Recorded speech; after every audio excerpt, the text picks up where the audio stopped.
Cleaning may seem like a mundane chore, but it's also ripe ground for humor. Here are 10 jokes and puns to bring some laughter to your cleaning routine. 1. Why did the broom go to school? Because it wanted to be a sweepologist. 2. Did you hear about the janitor who fell in love? He swept her off her feet. 3. How does a dust bunny feel after a good cleaning? Swept away. 4. Why don't skeletons clean their houses? Because they don't have the guts. 5.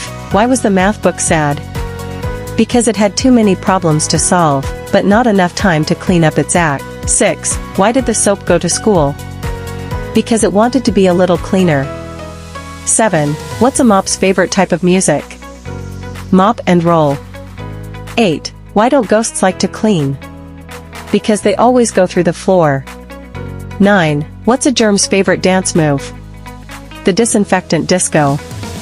10. Why did the vacuum cleaner break up with the broom?